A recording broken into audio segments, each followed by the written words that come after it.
Por isso te agradecemos, Senhor, por nos dedicar este momento da nossa semana para este trabalho.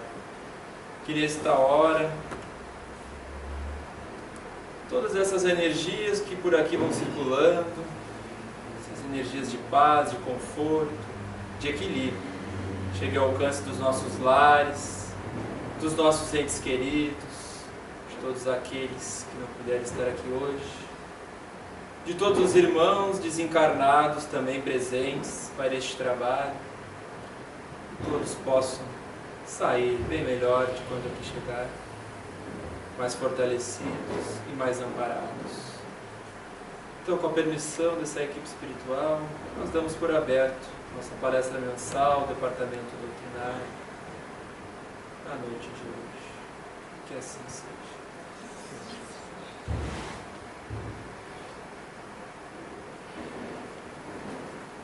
Hoje, então, nosso palestrante convidado, Carlos Lacerda, trabalhador, expositor espírita do Caminho da Luz. Seja muito bem-vindo e à bondade. Uma boa noite, então, queridos irmãos, irmãs.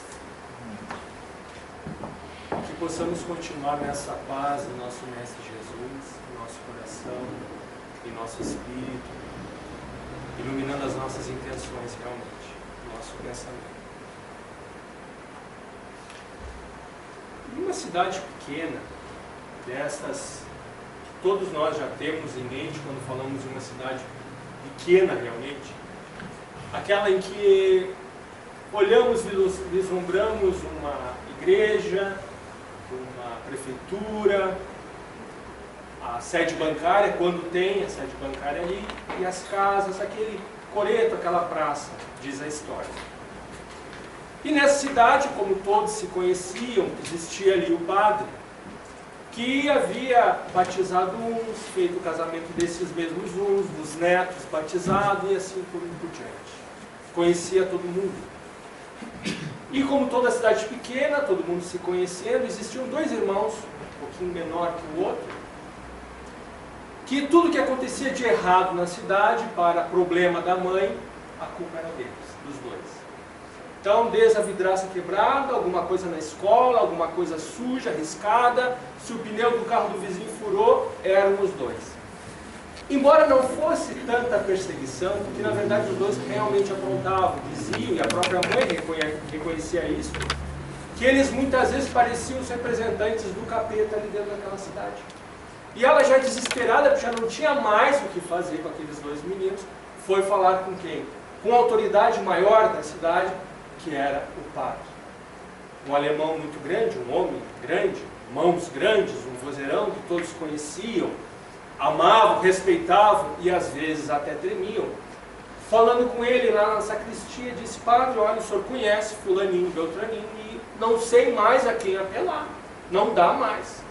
Minha filha, vamos fazer o seguinte, eu vou falar com os dois, mas primeiro tu traz um e depois eu te peço para trazer o outro. Combinado? Combinado. Traz o pequeno primeiro, eu vou fazer a cabeça do pequeno. Dito isso, foi o primeiro, pequeno ali, preparado, sentadinho, esperando, vazio ali no vazio da sacristia, esperando o padre chegar, com a mãozinha dentro do bolso da bermuda, esperando. O padre já sabia o que vinha pela frente.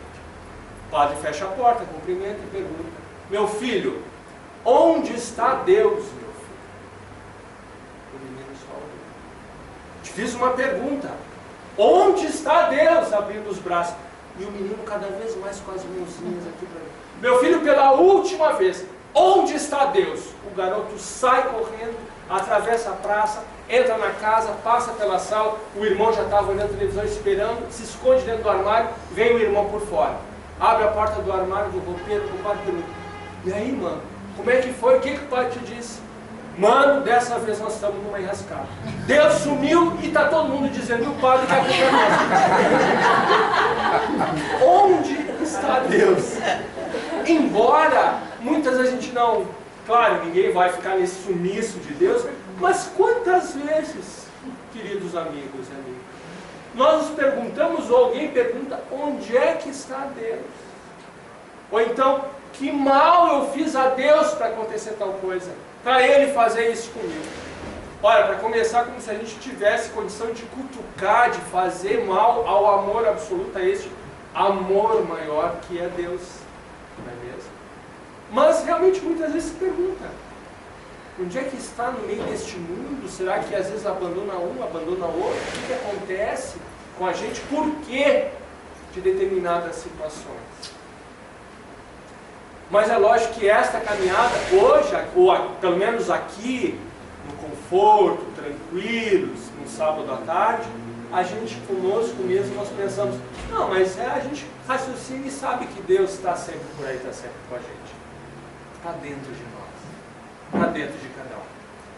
Mas, como se diz na gíria, quando o bicho pega ao longo da reencarnação, em determinadas situações da vida, em que nós, senhores e senhoras absolutos do tempo do poder, não conseguimos controlar, aí muitas vezes titubeamos, entramos nessa dificuldade. Porque mesmo assim, para chegarmos até esse instante que estamos hoje, nos custou muito e evoluímos muito para tal. Evoluímos muito para isso. Ao longo da história da humanidade, não existe um povo, não existe uma civilização, por mais primitiva que o seja, que não tenha acreditado em uma divindade, em um Deus, em um ser maior ou em algo maior do que nós.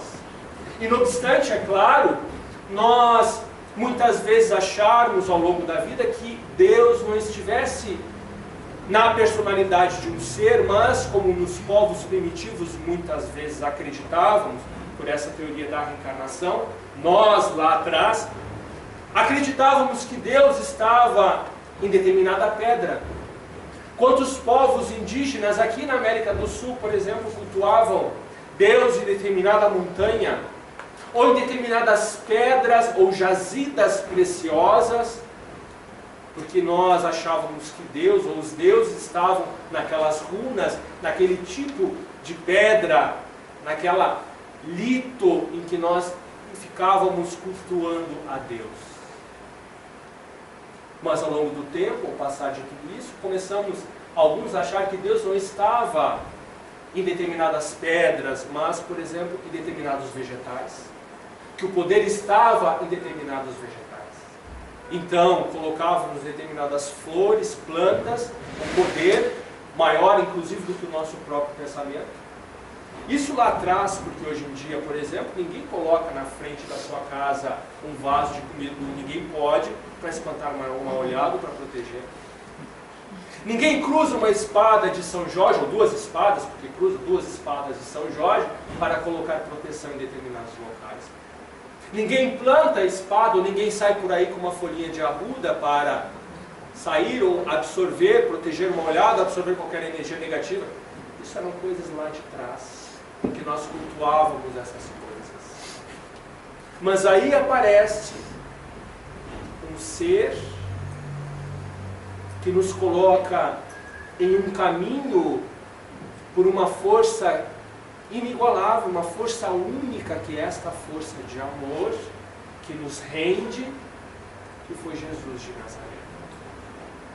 Em que Jesus vem pessoalmente nos ajudar, nos alavancar esta evolução de pensamento da pedra, dos vegetais, dos próprios seres humanos, e que nós colocávamos lá, numa caminhada anterior ao Cristo, na Grécia, por exemplo, alguns deuses primitivos ali, alguns deuses caprichosos, os romanos, nós colocando lá os deuses que saíam do Olimpo agora nos Campos Elíseos, que eram a mesma coisa, mudávamos os nomes, os caprichos iguais, mas passa tudo isso e Jesus nos mostra um Deus diferente. Um Deus que nos ama, que nos ajuda, como o mesmo pai que ajuda um filho, que não nos coloca apenas as coisas nas mãos, nos coloca apenas a possibilidade de evolução, mas nos ajuda a enfrentarmos as situações. Como todo pai, no exemplo de um pai e de uma mãe, por exemplo, que chega na beira da praia e que vai ajudar o seu filho, a sua filha a conhecer o mar, a pular o mar pela primeira vez. E é claro que nós não saímos por aí levantando as crianças para aprenderem a superar o mar, porque não vai superar desse jeito. Mas tem que tomar mesmo, dependendo da têmpera da criança, dependendo do jeito da oncinha ali, até mesmo alguns caixotes da água, para aprender a respeitar, para aprender a cuidar-se. E Deus conosco, pela lei de causa e efeito, que Jesus de Nazaré veio nos mostrar, nos ajuda nesse sentido de compreensão. Mas vejamos, prezados amigos e amigas, que mesmo assim, ainda estamos num fiel de balança, pendendo muitas vezes para essas questões de pedra, de vegetais, de seres diferentes, diferenciados, e que tem, é claro, a sua aplicação para determinadas situações. Nos referimos aqui no poder, por exemplo, de uma terapia com relação a um chá. Sabemos o limite do poder que determinadas pedras têm pelo próprio estudo da radioatividade. Sabemos que determinados seres espirituais, a espiritualidade nos ajuda e como nos ajuda, mas ninguém vive a existência de cada um. A reencarnação é algo único, sagrado, e os espíritos têm todo esse cuidado com relação à reencarnação. Porque é nela em que remangamos as mangas, mexemos e saímos para agir. Entre tantas obras que Chico Xavier psicografou, mais de 420, a série André Luiz, que muitos aqui conhecemos por esse espírito André Luiz, cuidadoso, zeloso, e é claro que permeava pela crítica antes do mentor espiritual Emmanuel. E uma delas, Chico comentando, uma delas foi muito impactante para Chico Xavier psicografar, porque quando ele tem que psicografar a obra Missionários da Luz, um capítulo especial chamado A Reencarnação de um Espírito, a Reencarnação de Segismundo. O preparo daquele espírito para reencarnar na vinculação com o óvulo e o espermatozoide ali de seus pais, a concepção.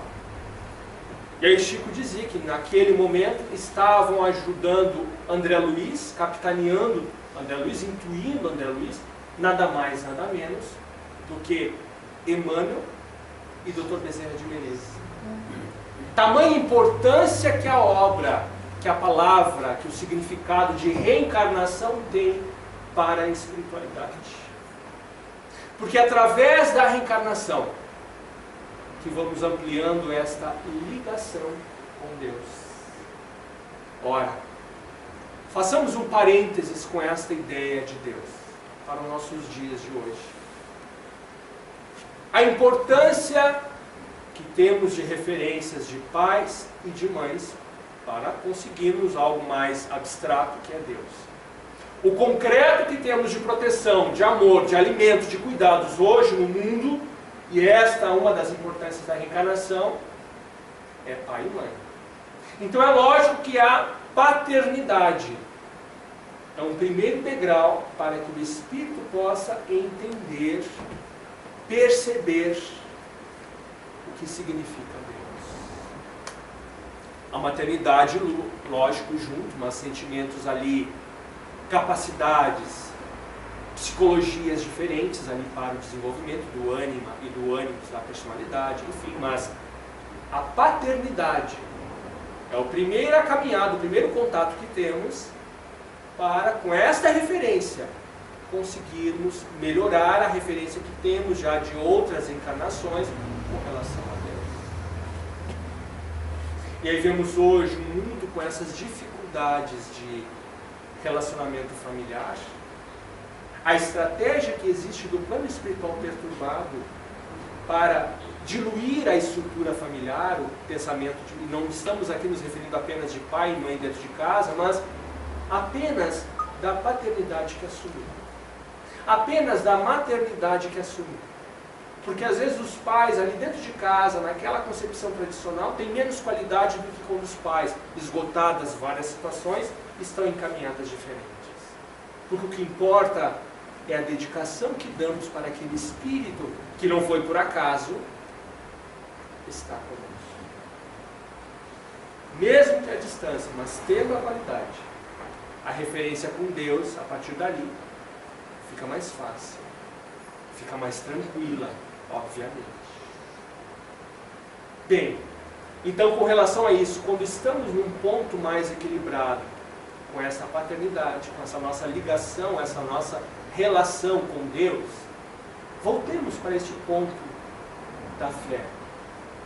O que significa esta fé quando pensamos em Deus jamais abandona? Bom, tem alguém que realmente acredita, algum familiar nosso que fica, que é marcante, um tio, uma tia, um avô, alguém, um pai, uma mãe, alguém que nós pensamos mais, determinada pessoa foi ou é uma pessoa espiritualizada. Aquela pessoa é espiritualizada. Ao longo da vida passou por inúmeros de sabores e temos a humilde certeza que todos aqui, no momento em que citamos isso, trouxemos a lembrança do familiar, alguma referência familiar que seja querida para nós, que seja a representação de alguém ou a referência de alguém espiritualizado. Alguém que lembramos. Poderia ter sido uma pessoa que apenas assinava ou desenhava o próprio nome, mas era alguém espiritualizado. Como dizia Chico Xavier, entre o que conhece e o que ama, quem chega primeiro é o que ama. Isso é o que vale para o plano espiritual. Quem chega primeiro é quem ama.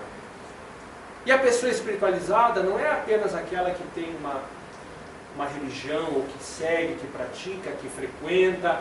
Lógico que isso nos importa muito para criarmos condicionamentos espirituais, mas um ser espiritualizado é aquele que passa por N de sabores, dificuldades, e vai emitindo a sua fé, a sua certeza para aqueles seus, que existe uma autoridade maior, um amor maior acima de tudo e de todas as coisas. Acima de todo foguete, de todo míssil, existe um ser que sabe, que permite aquilo. Acima de todo dissabor doméstico, existe um ser que sabe daquele dissabor doméstico, em que nós poderemos nos debater aquele sofrimento com a nossa filha, que nós cuidamos e que hoje está com aquela pessoa, que nós poderemos não aceitar, não acreditar, ou que nós não sejamos acreditados naquele momento, ou um luto prematuro, seja lá o que for, alguma coisa inesperada. Mas esta pessoa espiritualizada, nos N embates da vida, sempre nos mostrou que existe um ser maior. Isso é a fé. Pura e simples. Como Jesus nos coloca, nos mostra que são as coisas da vida. Quanto mais simples formos, quanto mais desapegados, desapegadas formos de tudo isto, fica mais fácil levarmos a nossa vida. E aí, identificamos o que é essencial. Como na história do Pequeno Príncipe, em que ali ele comentando, ele conversa, a Rosa fala com ele e diz que o essencial para a nossa vida é o invisível aos nossos olhos.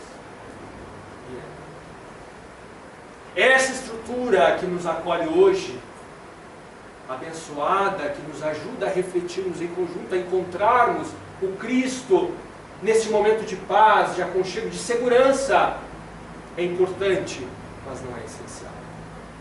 As cadeiras, a luz, o endereço são importantes.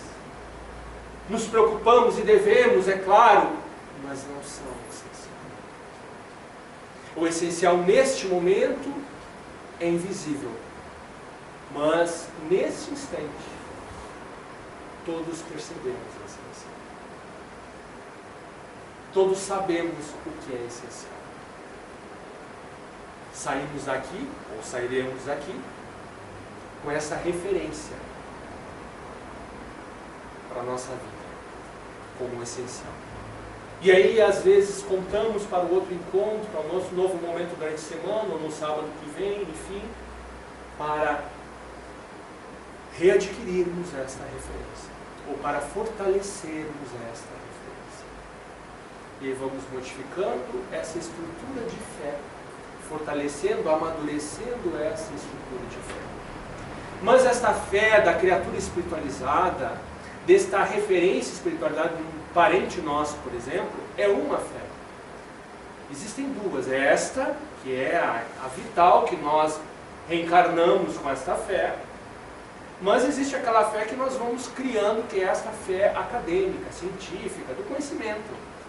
Por exemplo, chegamos no médico, ninguém chega para o médico e pede: olha, eu quero ver o seu diploma, quero ver o seu histórico escolar lá na faculdade de medicina, para que a senhora possa me atender. A gente tem fé que o médico, que a médica não teve a condição para nos atender. Chegamos, quando nos dizem para colocarmos o aparelho na tomada, ninguém chega ali, molha os dedos ou chega com o dedo na tomada para ver se realmente tem eletricidade ali. A gente tem fé que a tomada está ali, que é só conectar o equipamento e ali a gente vai conseguir.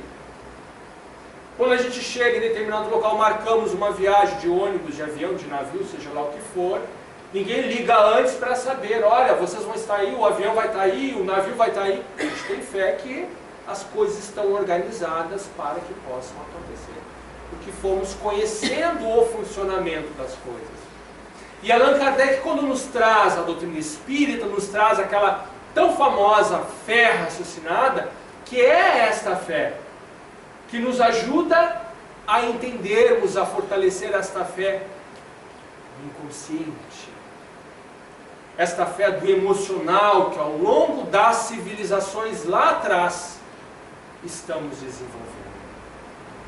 Ela é que nos ajuda, por isso a importância de buscarmos este conhecimento, para entendermos o porquê daquilo que Jesus nos lembra quando titubeávamos na cura, quando a humanidade titubeava perante Jesus que curava e os demais não conseguiam nem mesmo conversar com os espíritos para que a desobsessão acontecesse, e Jesus apenas com um toque, Jesus apenas chegando para o paralítico: o que queres de mim?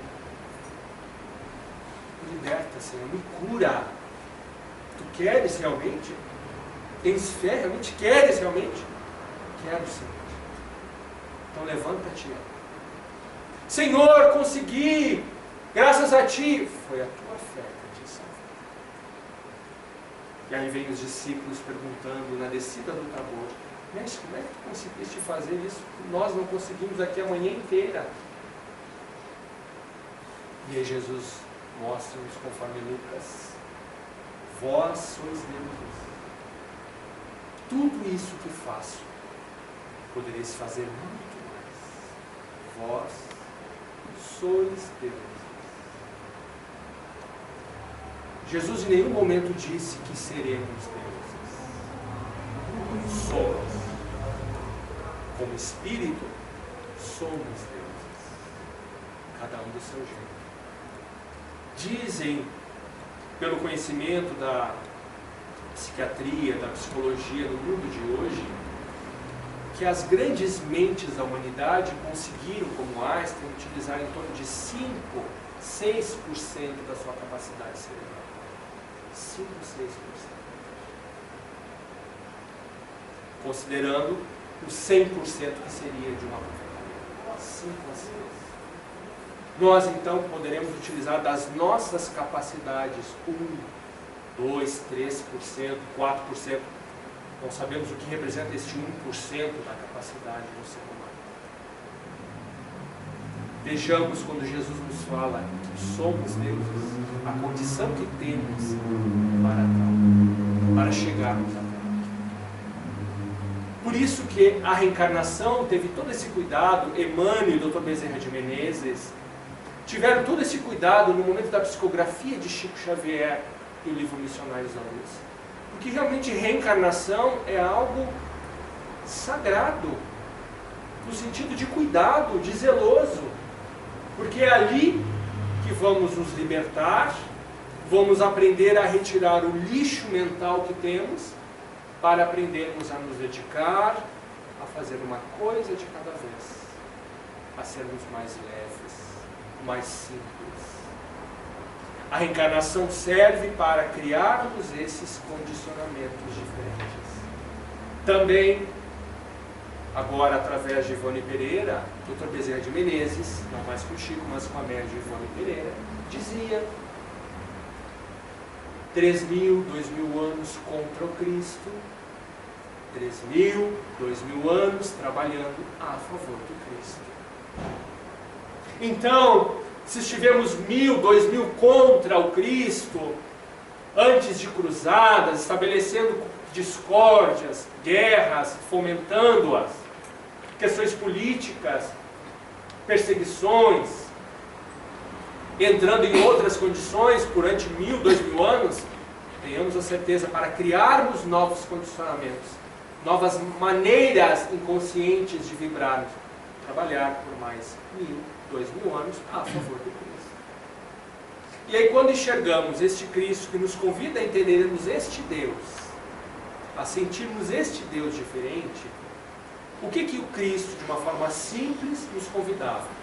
Apenas nos preocuparmos com o próximo.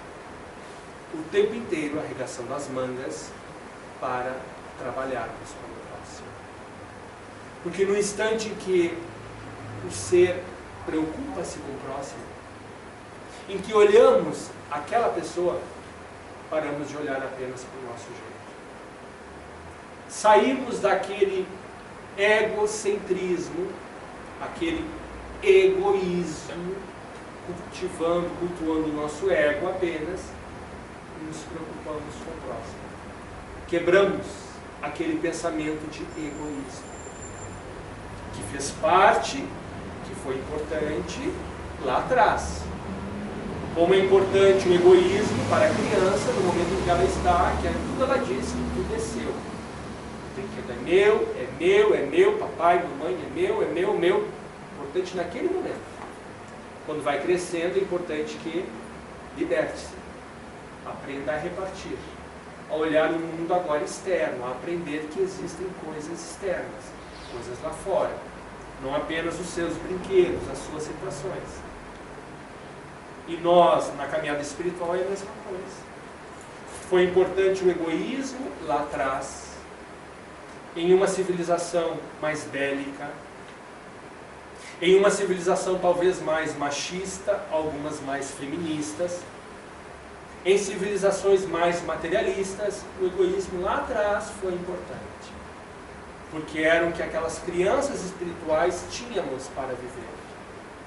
Mas hoje, nesta democracia do mundo, hoje, quando passados mais de 2.000 anos, Jesus nos traz o Evangelho, que seria um atestado, é um atestado de maioridade espiritual, o Evangelho segundo o Espiritismo. Quando Jesus vem pessoalmente nos trazer a boa nova, nos traz uma libertação e uma exigência de que somos seres mais adultos agora, mais maduros, com as bem-aventuranças, lá no Sermão da Montanha, quando nos convida a olharmos o mundo de uma forma mais espiritualizada, a olharmos este Deus de uma forma mais espiritualizada, mais amorosa. Bem, então a partir de agora, fica um pouco mais fácil retomarmos ao longo do dia as conexões espirituais. Fica mais fácil.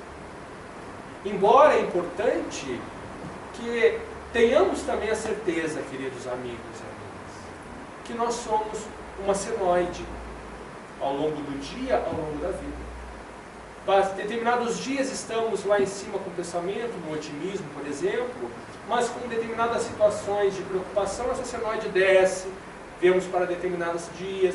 Ao longo do dia poderemos permanecer mais tempo na felicidade, mais tempo na preocupação, enfim, dependendo da situação. Se nós fizermos uma experiência de colocarmos no bolso, por exemplo, na bolsa, um papel e uma caneta, e ao longo do dia colocarmos o tipo de vibração que tivemos ao longo do dia, chegarmos à noite, vamos ter uma surpresa. E se fizermos este experimento, de nessa folhinha, colocarmos sempre que vamos nos lembrando qual é o status vibratório que estamos naquele instante, no final da semana, teremos mais uma outra surpresa vendo a pessoa. Como dissemos anteriormente, natural. Porque Deus sabe o que nos custou muito para chegarmos até aqui, neste momento, por exemplo. Esse instante que estamos aqui, como muitos na humanidade também, nós encarnados ou desencarnados, somos, cá entre nós, o melhor resultado das nossas encarnações, esse instante. Porque o espírito não regride. Nós evoluímos. Então, este ser que aqui está, cada um é o seu melhor resultado de todas as experiências transadas. E é importante reconhecermos as virtudes que já conquistamos até.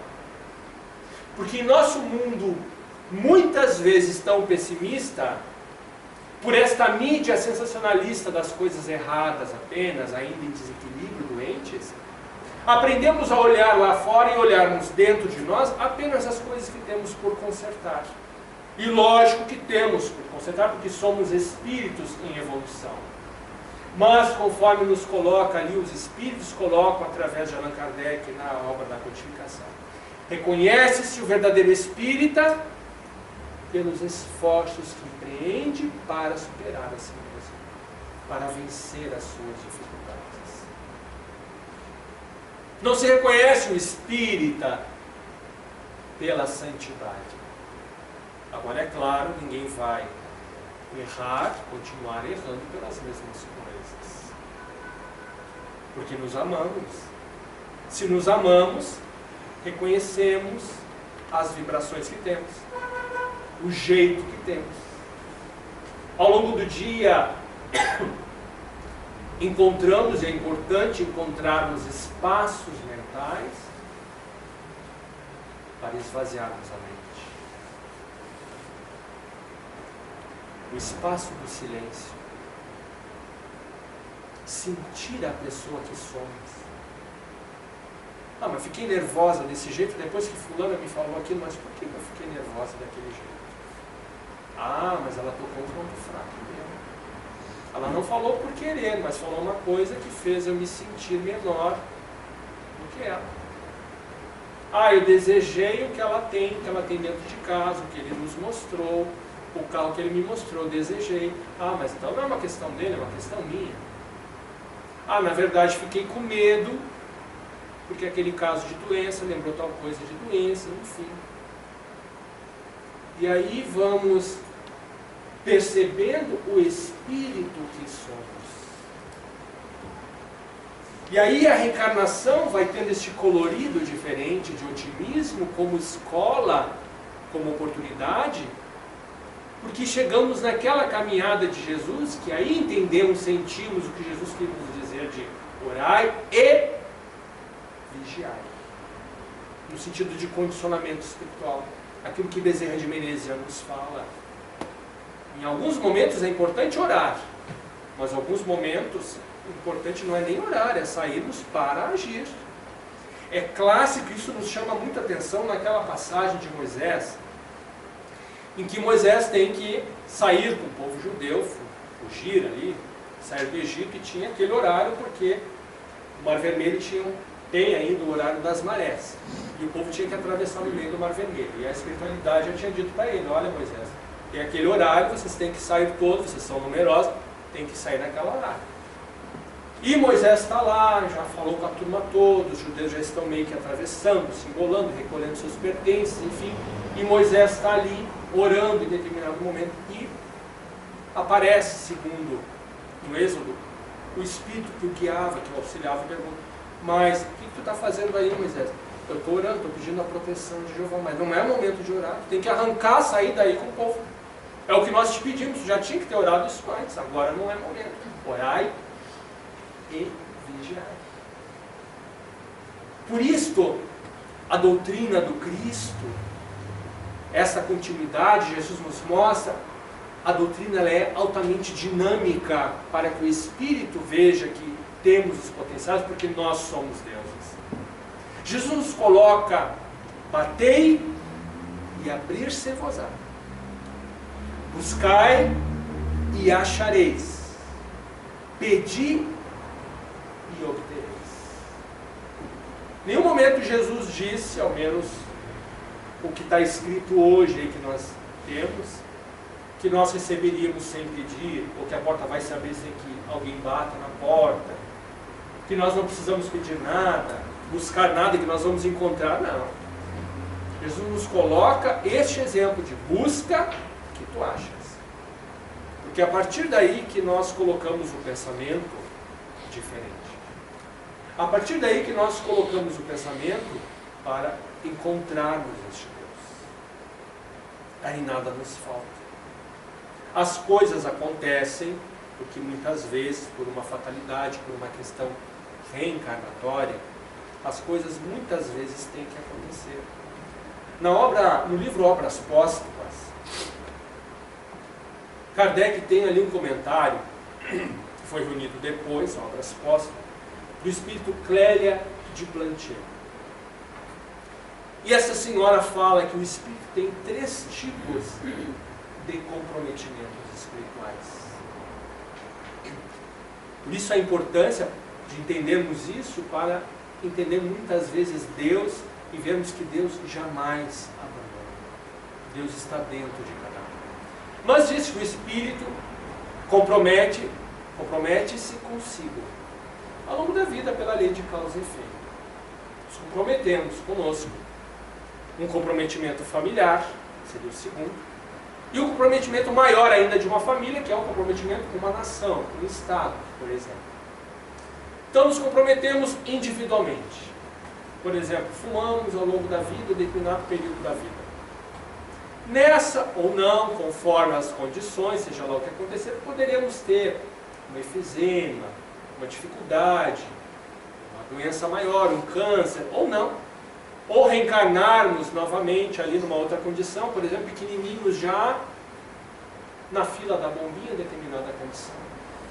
Desde chazinho, desde aerolim, desde asma ali, asma colar, os pais correndo com aquele filho, porque nós fumamos numa outra encarnação, fumamos hoje, fumamos ontem, dependendo da situação.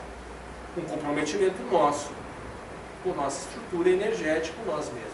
Que na reencarnação, por este corpo magnético, eletromagnético que temos, nós espírito, pelo espírito, vamos atrair a carga genética que vai estar em sintonia com a nossa condição espiritual, com as nossas lembranças, com as nossas vibrações, muitas delas ligadas ao fumo, à alimentação em excesso, ao tipo de alimentação desregrada, ao pensamento nervoso, sempre nervosos, preocupados, encarnamos com crises de enxaquecas que não sabemos o porquê. Temos que tomar a medicação, aquela enxaqueca que nos atrapalha a vida, e às vezes os gêmeos ali. Um reencarna de um jeito e o outro de outro, sem a mesma condição. Nosso irmão, nossa irmã que come a mesma comida, o mesmo alimento, o mesmo remédio, os mesmos pais, a mesma casa, diferenciados. Jeito, saúde diferente. Porque é o espírito consigo. Mas existe este comprometimento então desses irmãos, seria um comprometimento familiar, juntos. Porque os pais que entram à madrugada com o filho e com a filha no hospital, é um comprometimento daqueles espíritos ali. Podem ser os pais que nunca tiveram uma gripe e com aquele filho, aquela filha doente anos depois. Mas é um comprometimento familiar. Famílias como no nosso Nordeste brasileiro, que não se suportam, que brigam o tempo inteiro. Um mata o outro, homicídio daqui, de lá, até que em determinado momento um tem que cruzar, reencarnar numa outra família, enfim, para que o momento se acabe, para que aquelas famílias possam entrarem no consenso, respeitarem-se, para que futuramente, às vezes séculos depois, amarem-se, gostarem-se, dividirem um mesmo teto, uma mesma mesa. Quantos casos aqui no Rio Grande do Sul tivemos no nosso interior? Comprometimentos familiares. E lógico, comprometimentos de nação, quando o clássico árabes e judeus. Clássicos antes de Jesus já. Desde a Bíblia começa ali a briga. Quando os irmãos se separam, filhos do mesmo pai. O pai que tem um filho árabe com a serva, que depois tem um filho judeu com a sua esposa, que engravidou tempos depois. Uma Bíblia judaica, logicamente, começa por aí. Começamos por esse sentido, o comprometimento de nação. E lógico, comprometimento de nação quando temos em países com determinadas condições, com franco-atiradores, com dificuldades, com guerras químicas, com explosões. E nós aqui temos os nossos problemas e como temos. Temos os nossos problemas de palanque eleitoral? Claro que temos. De escola, de educação, de saúde. Mas cá entre nós, ninguém tem vulcões aqui. Temos as chuvaradas, as dificuldades, mas não temos guerras. Não temos as dores das explosões. Cada nação com as suas responsabilidades. Mas quando nós temos que passar por determinada situação, vamos passar. Quanta gente, por exemplo, no Bronx, num bairro paupérrimo nos Estados Unidos, passam por fome. Dariam a vida, a metade da vida, para viverem conosco aqui no Rio Grande do Sul. Para terem o alimento que nós temos. Quanta gente que tem o dinheiro para o atendimento médico e no momento de uma epidemia no primeiro mundo não tem atendimento hospitalar, como tivemos em Israel há uns 3, 4 anos atrás. Vamos falar de alimentos, de água potável para um povo como o Japão, um dos maiores PIBs do mundo. Um país que coloca de 90% a quase 100% do seu PIB para a infraestrutura, porque o resto já está estabelecido. E não tinha muitas vezes água potável para beber. E nós lavando a calçada com a água potável. Nós colocamos isso, com a água tratada, lavando a calçada. Mas são comprometimentos que se colocam e que às vezes se misturam, por exemplo, como dentro da mesma família, em que o Espírito vem com a sua responsabilidade e a família, cada um com as suas questões para passar.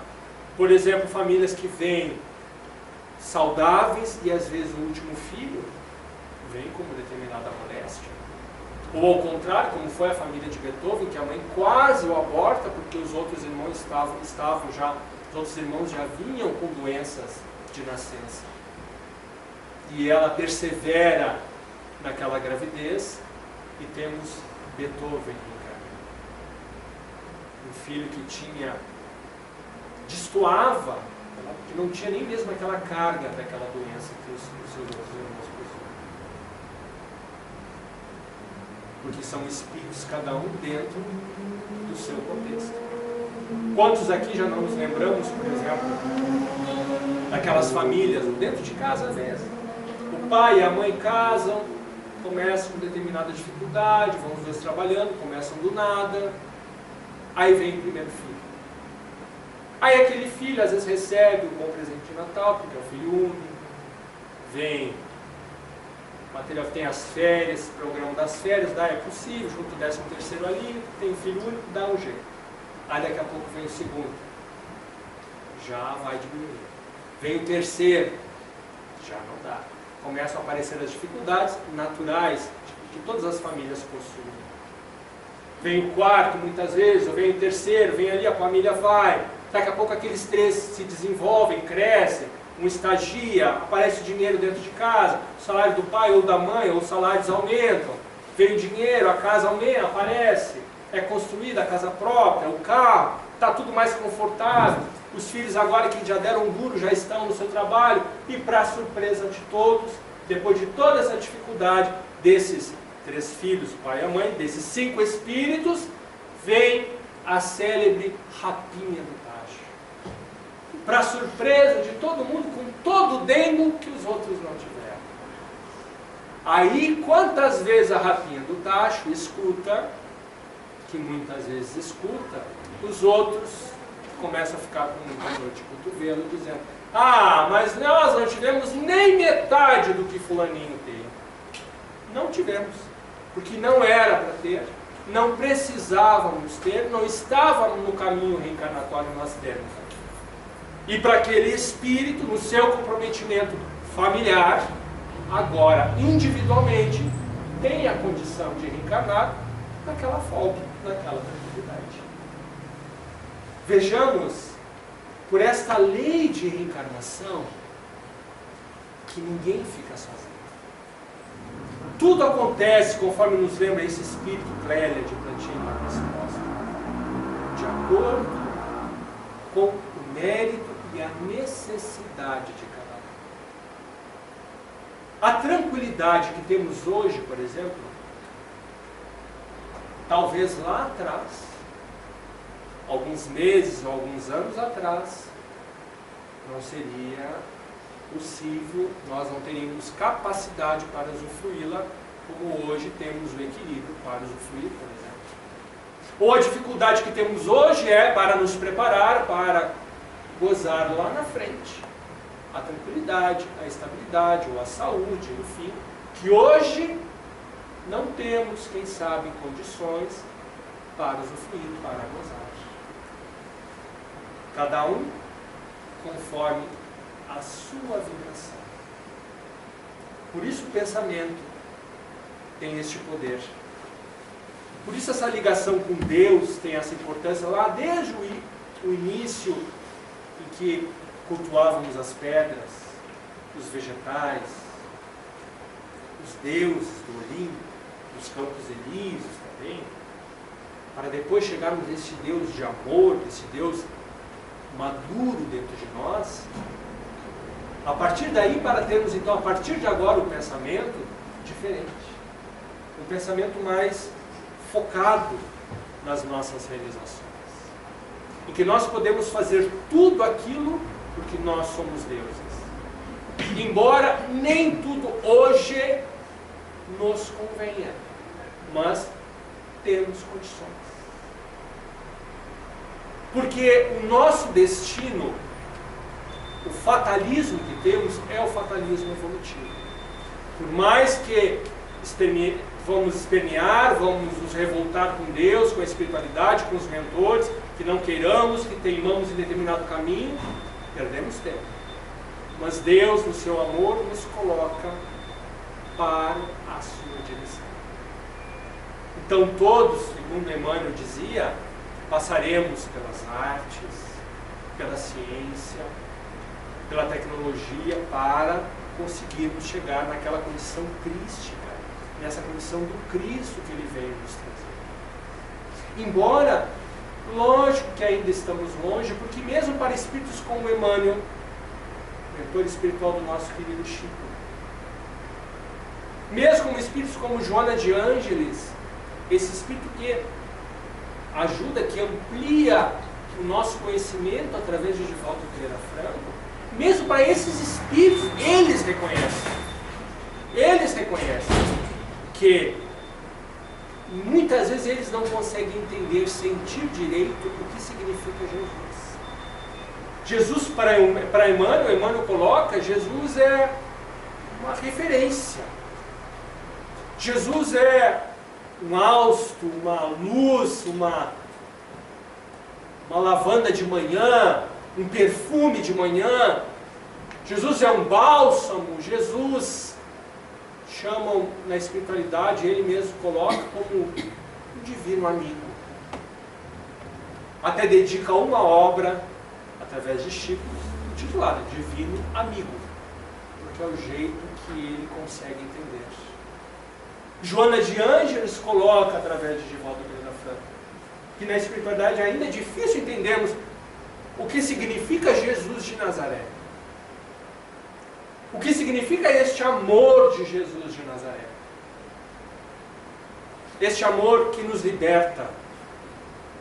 Este amor na filosofia, esse amor ágape que estudamos na filosofia.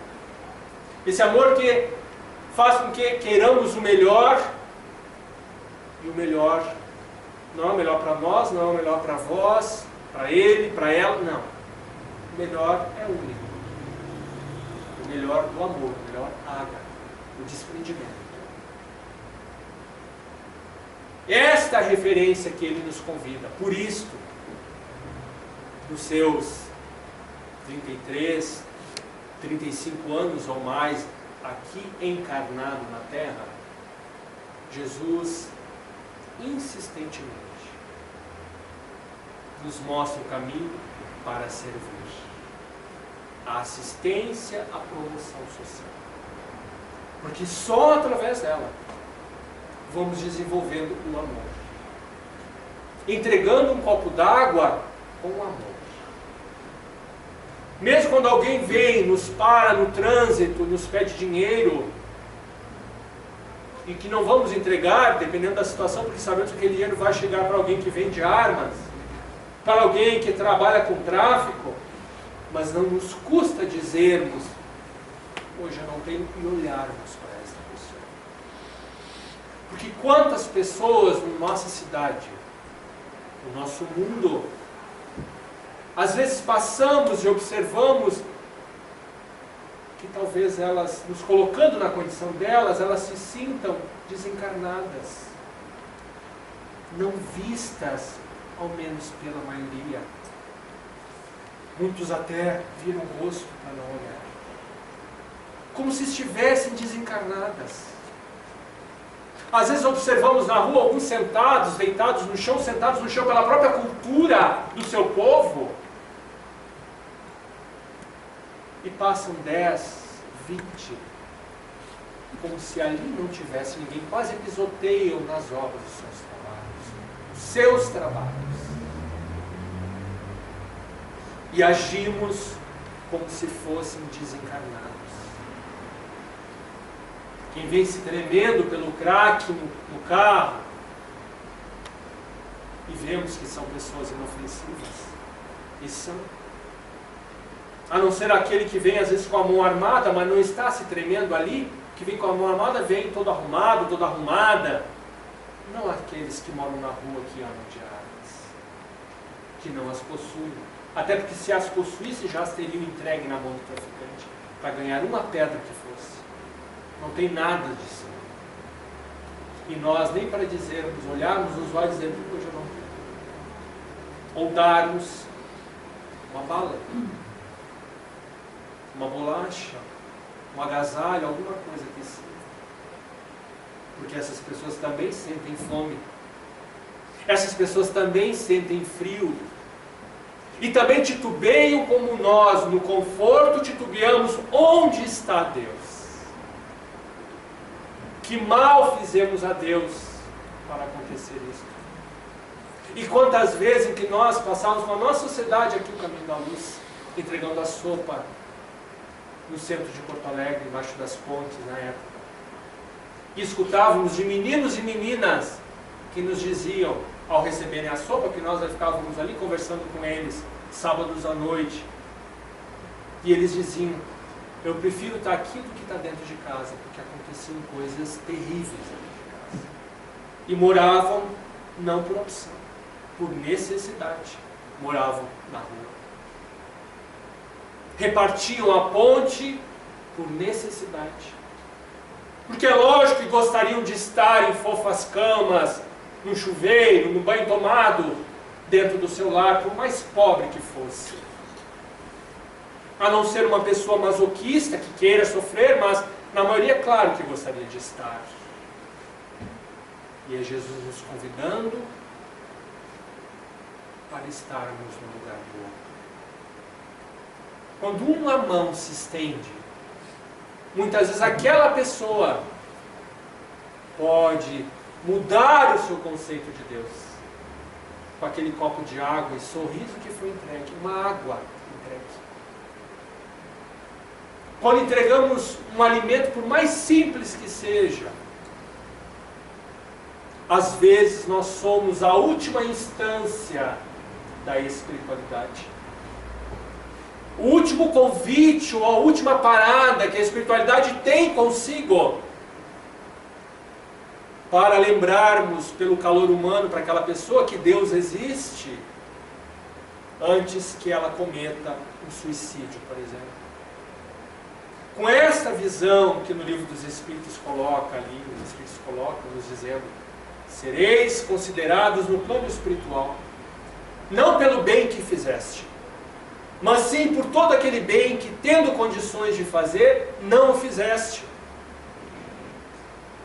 Isto é de uma maioridade espiritual do Evangelho, tamanha, nos convida para termos 18 anos espirituais, para sermos maior de idade, independentes ali, porque seremos lembrados no plano espiritual com toda a misericórdia, pelo bem que, tendo as condições, não o fizemos.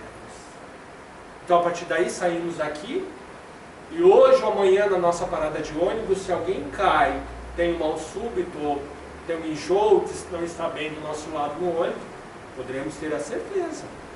Se estamos nós e aquela pessoa, não foi por acaso que ela passou mal, às vezes, do nosso jeito, do nosso lado. Muitas vezes ela estava naquela condição e a espiritualidade, contando que nós vamos acudi-la, propicia que naquela carga de dificuldade que aquela pessoa já possui, ela faça catarse, coloque para fora, desabroche, chore, enfim, do nosso lado. E que nós vamos ajudá-la. Se estamos andando na rodovia, naquele pontilhão, está alguém parado na beirada para atirar-se, e o nosso carro passa e nós enxergamos alguém, nos coloca o globo ocular para enxergarmos aquela pessoa, mesmo a 80, 60 por hora, não é por acaso. Porque temos a responsabilidade.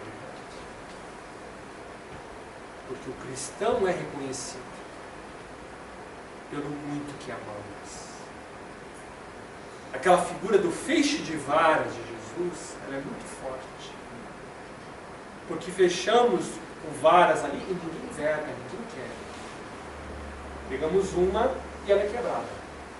Mas juntemos todos aqui na Suepa, por exemplo. Nós que nos encontramos no sábado, os trabalhadores, os frequentadores da casa, aí não é qualquer tipo de vibração que nos ataca, que nos mexe, que nos abala. Porque contamos uns com os outros. Um ajuda o outro, um ajuda o outro. Temos a vibração dos outros do feixe de varas para montarmos essa energia. E aí a casa espírita tem esse significado. A partir daí, com esta visão, como em Dramas da Obsessão, o espírito a médium Ivone Pereira, através do mentor da casa, Dr. Bezerra de Menezes, coloca. Ele diz que muitos centros espíritas, quando está falando sobre a problemática da desobsessão, muitos centros espíritas no plano espiritual, que são ali catalogados, observados, como todas as casas, para que o plano espiritual tenha condições de trabalhar, de encaminhar as criaturas, muitos centros espíritas, diz ele, são registrados no plano espiritual como, muitas vezes, como clubes espíritas e não como casas espíritas. Pelo tipo de interesse, de vibração dos frequentadores, das frequentadoras daquela casa. Aqueles que estejam mais apenas para o fenômeno, enfim, que utilizam para o fenômeno.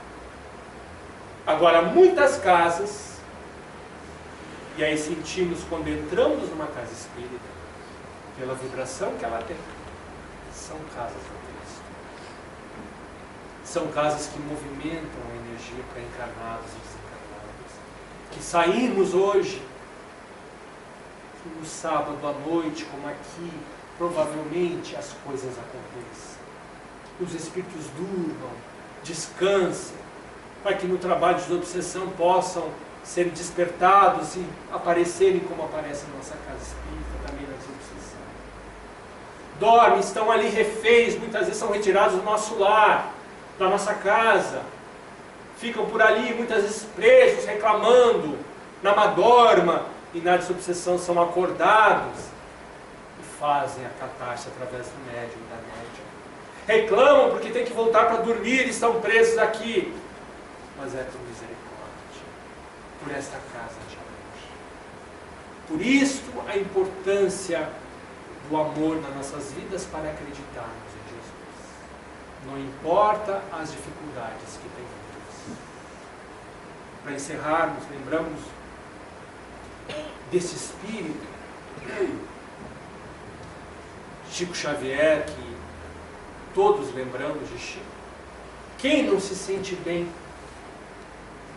ao ver Chico na televisão, nos filmes gravados, ao escutarmos o Chico ainda, o que tem registrado por aí, ao lermos o Chico? Chico, que era todo aquele amor, que psicografava aquelas coisas maravilhosas, porque era amor, é amor.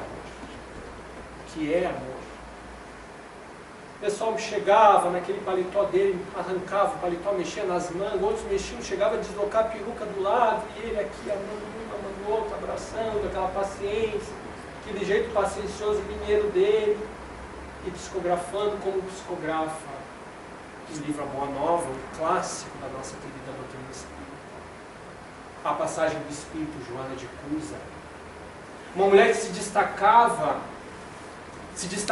no meio daquela multidão que seguia Jesus, porque era esposa do intendente de Antipas, um administrador de Herodes.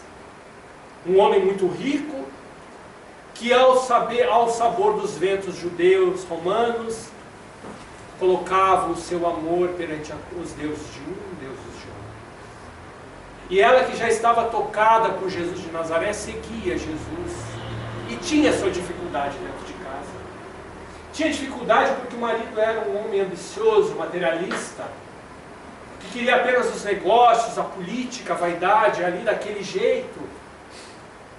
E ela, falando com Jesus, uma vez disse: mas Senhor, será que não é certo eu insistir um pouco mais para colocar a nossa doutrina, esta boa nova, no coração daqueles que nós amamos, forçarmos um pouco, porque nós amamos e sabemos que ela é certa? Por que essa dificuldade? Por que eu tenho muitas que aceitar, baixar a cabeça ou calar-me perante essa voz de materialismo que aparece às vezes dentro de casa, do orgulho, da vaidade? E Jesus olha para Joana, que o procurou naquela tarde, e disse: Joana, para quem é mais fácil ceder? Pelo amor. Aquele que tem o amor consigo ou aquele que não tem a referência de amor? Quem consegue vibrar melhor para este Deus, aquele que tem o Deus consigo surgindo, ou aquele que ainda não descobriu um Deus de amor dentro de si? Para quê? Ama sempre, Joana. Seja fiel, filha, ao Cristo, a Deus. Ser fiel a Deus. Mas não tentes mudar antes do tempo. Mas faz a tua parte. Joana foi para casa, mais fortalecida pelos embates domésticos, para os embates domésticos, lembrando aquilo que Jesus disse para ela: ser fiel, filho. Ser fiel a Deus. Veio o filhinho, o menino. E naquela politicagem da época, Herodes perdendo as condições, seu intendente, lógico, perdendo, a casa sendo retirada, o marido indo para a miséria, ela com o filho, o marido perdendo todas as condições de casa, de dinheiro, revoltado pelo viés da política daquela época, pela política religiosa que era seguida. O marido revoltado acabou desencarnando em dificuldades emocionais, espirituais, terríveis de ódio, poderíamos imaginar. E ela, uma senhora da aristocracia, começou a servir de casa em casa nos mais humildes trabalhos, para que o pãozinho para o seu filho nunca faltasse. Criou o seu filho com o pão sagrado do suor, do trabalho que Deus nos ensina a cultuarmos, a obtermos. Os cabelos brancos daquela mulher respeitável, Vamos encontrá-la anos depois, no ano de 68, naquela perseguição aos cristãos, já mais velha, agora dentro de um dos círculos romanos. Ela e o filho. Como cristãos, junto com outros amarrados nos postes, as achas de leite em volta, esperando que o fogo ali pudesse surgir. E o filho, desesperado ao seu lado, ao tomar a primeira chicotada no dorso seminu, diz para a mãe: perdemos, mãe, abjura. Nega o Cristo, nós perdemos, mãe, abjura para termos a vida. E a dor daquela mãe, nós poderíamos nos colocar na situação de pais e de mães, vendo um filho pedindo para que nós pudéssemos, por um gesto, darmos a vida, e ela na dúvida, o filho dizendo: abjura, mãe, chega. E ela se lembra para falar com Jesus naquela tarde, quando Jesus disse: ser fiel, filho, ser fiel a Deus. Ser fiel, porque é no silêncio do testemunho que nós conseguiremos sentir. Ela se enche de força e diz para ele: não, filho, chegamos até aqui, falta pouco para chegarmos mais perto do nosso testemunho. Se chegamos neste momento, é porque temos o testemunho do Filho. E quando chega um dos algozes, na ironia, pergunta para aquela respeitável anciã: e então, onde está o Salvador de vocês? Ele vos ensinou apenas a morrer? E ela diz: não. Também nos ensinou a amar vocês também. E começa a sentir o calor, as achas de lenha naquele momento. E aí então, no momento da turba de gritarias, de dificuldades, naquele momento do plano espiritual, ela sente uma mão que repousa já ela desligada em espírito. Sou eu, Maria. Sou eu que estou contigo. Vim para te buscar. Como vem Jesus para buscar todos nós. Porque Ele não vem apenas de onde Ele está, porque Ele está conosco. Tenhamos a certeza por esse Espírito como é Jesus. Em épocas de guerras, de tsunamis como tivemos há tempos atrás, de enchentes no nosso Brasil, no sul, no sudeste, de dificuldades de fome em alguns locais da África, de guerras civis, claro que este Cristo anda por aqui. Porque nós nunca precisamos tanto dele como precisamos hoje, como temos necessidade de Jesus. E é claro que Ele está conosco. Por isso, Deus não desampara ninguém, porque temos Jesus conosco. Basta que tenhamos a nossa fé, que tenhamos a dignidade, o amor próprio de aceitarmos esse Cristo pela humildade, pelo entendimento. A partir disso, fica mais fácil a nossa caminhada. A partir disso, amamos as nossas dúvidas. Amamos os nossos dissabores, as nossas vitórias, reconhecemos as nossas vitórias. E vamos ver que ao longo da vida temos dificuldades e vitórias também, com toda certeza. E aí não precisamos ter aquela dúvida daqueles dois meninos, ou daquele menino do início da nossa história da igreja. Onde está Deus? Deus não sumiu, claro que não. Deus não está dentro do roupeiro da casa deles, como é a história. Deus está aqui, dentro de cada um. Porque nós somos Ele. Nós somos este Deus. Que fica a nossa mensagem, fica essa mensagem do Cristo para a nossa reflexão, para o nosso pensamento. E temos ainda alguns minutos, né, conforme o Maurício nos colocou, fica aberto também. Se alguém quiser complementar, questionamento também, uma dúvida, trazer alguma ideia.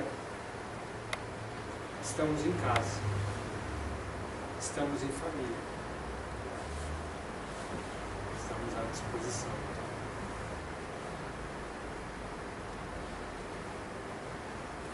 Carlos, eu me lembrei, como parte do nosso testemunho da fé, hoje nós não precisamos mais ir para os círculos de Roma, ser jogados aos leões, para testemunhar a nossa fé ou queimados.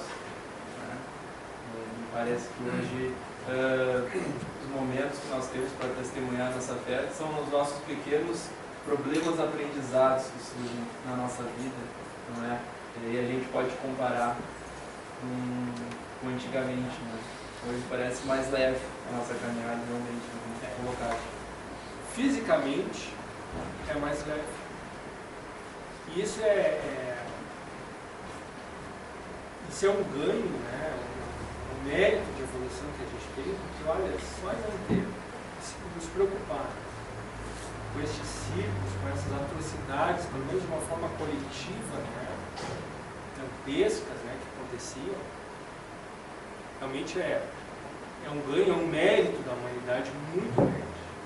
É uma evolução que a gente tem. E é uma evolução daqui, mérito nosso, a gente que conquistou isso. Porque a gente fala, porque aproveitar o gancho do teu comentário, a humanidade, porque a instituição não funciona, porque isso não funciona no mundo, isto, é a política, porque é a economia desse jeito, porque é a educação desse jeito no mundo, não estamos falando apenas do Brasil, porque a violência aqui, mas olhando para este passado, evoluiu bastante. E é importante a gente reconhecer isso. É mérito nosso. É a gente que conquistou. E uma atenção especial que nos ocorre neste momento, que temos um outro desafio nesse sentido, que é o desafio da mente, ocupada o tempo inteiro, a mente cheia o tempo inteiro, para todas as gerações. A gente sai daqui agora com outros estímulos, visual, auditivo, televisão, internet, celular, gente que já está criando labirintite porque fica o tempo inteiro aqui, e criando mesmo labirintite, começa a trazer problemas endosméticos já mais novas ainda, porque a gente não consegue agora ficar parado o tempo todo aqui, falando com uma rapidez que a gente fica, como é que consegue nessas novas gerações principalmente. Mas, como diz, como a gente vê na filosofia oriental principalmente, para entrar água nova, a xícara tem que estar vazia, o copo tem que estar vazio. Então, para receber uma informação nova, para refletir na informação, a gente tem que selecionar um momento em que este copo vai estar, mas tem que estar vazio. Uma coisa que nos ensina, os espíritos nos ensinam, de fazer uma coisa de cada vez. Às vezes a gente está limpando a casa e já pensando o que a gente vai fazer no almoço, o que fulana vai vir, o que ela está fazendo, se é que ela vem para almoçar. A conta que a gente tem que pagar para ir no banco depois. Se a gente está trabalhando aqui, eu estou fazendo tal coisa no trabalho. Mas eu tenho mais as outras 3 coisas para responder, para fazer hoje. Sim, mas o trabalho é este que é para fazer. A dedicação é este que é para fazer. A gente está pensando aqui, está sentado aqui, pensando, mas eu vou sair daqui e vou fazer tal coisa. Mas daqui a pouco já é o horário da novela. Não posso perder tal capítulo. Mas daqui vou para outro instante. Mas essa semana tem tal atividade na Suepa de novo. Essa semana tem tal coisa, tem que levar. Mas o sábado é agora. O momento é agora. Os estímulos são muito altos, muito violentos. Por isso a obsessão campeia.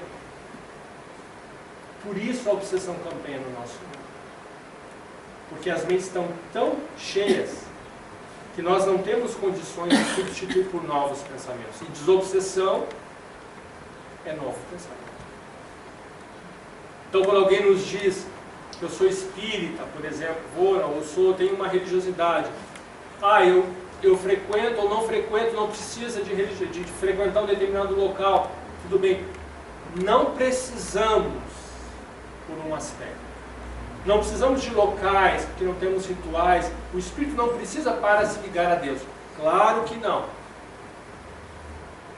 Mas quantas vezes ao longo da semana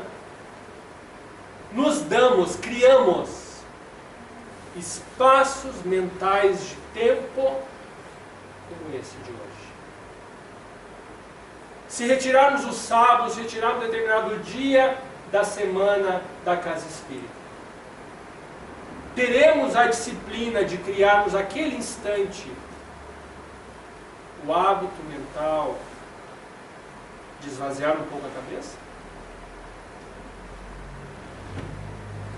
Então a gente vê que a frequência na casa espírita, puxando agora para o nosso caso de espíritos, ela tem uma finalidade terapêutica. As reuniões doutrinárias públicas, elas têm uma realidade, uma necessidade terapêutica dentro da casa espírita. Porque quando nós chegamos com a nossa obsessão, com as nossas dificuldades, com os espíritos que às vezes se quarteiam, como aparece nas reuniões mediúnicas, chegam a fazer escala de 24 horas dentro da casa de um de outro, os espíritos, tocando a guarda ali dentro. Só mesmo, às vezes, dentro da casa espírita, para a gente cortar e, naquele momento, pensar numa coisa diferente. Quebrarmos isso. Vejamos como é sutil isso, né? Como é delicada essa situação do local para frequentarmos.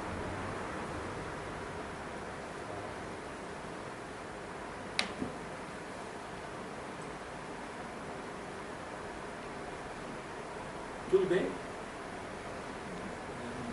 Podemos encerrar. Obrigado.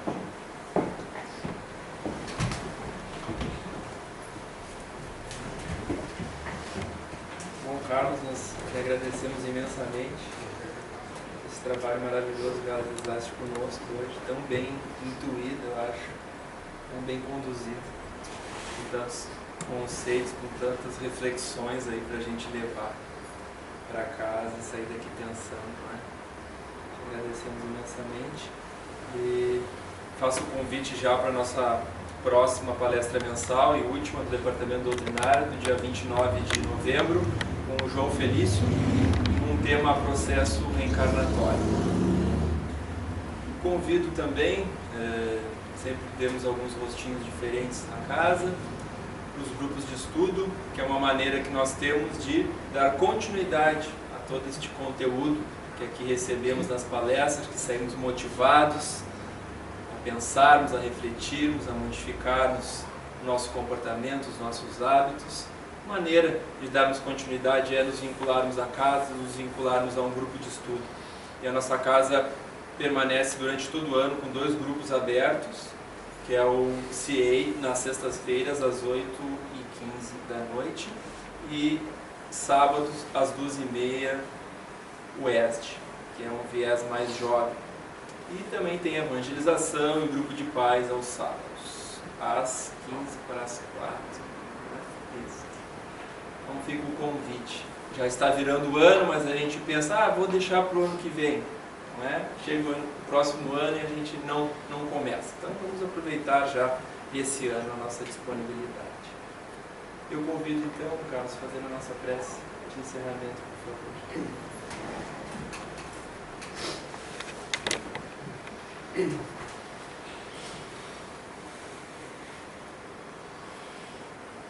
Mestre Jesus, queridos mentores espirituais desta casa abençoada, dessa corrente do Dr. Bezerra de Menezes, nós só temos a te agradecer, Jesus, por essa corrente espiritual, por esses espíritos amigos que nos protegem, que nos amparam e que repassam, derramam nesse instante para todos aqui, encarnados e desencarnados, Jesus. Uma referência do teu amor, de dedicação, essa dedicação de Bezerra de Menezes, esse jeito paternal de preocupar-se conosco, com nós encarnados e desencarnados, com as nossas vidas. Esse Espírito que sabemos que nos reúne nas casas onde Ele coordena, Ele participa, e nos reúne porque foi e é o avalista de muitas dessas encarnações. E nos aconchega, nos reúne para cuidar melhor de nós. Obrigado, Jesus. Obrigado por esses momentos de paz, por esta luz desta casa, que ela continue neste momento espiritual tão grandioso, nessa iluminação tão forte, irradiando nesse instante para o quarteirão, para os lares, para a comunidade, cumprindo o seu papel como as casas cumprem em seus bairros. E que os nossos amores no nosso lar recebam o que nós recebemos aqui, Jesus. E que possamos, ao chegar lá, encontrarmos os nossos lares visitados pelo nosso pensamento, por nossa vibração, pela vibração dos nossos amigos espirituais. Despede-nos, Jesus, em segurança, na tua paz, com muita saúde e alegres por te termos nessa nossa doutrina espírita amada. E que assim seja.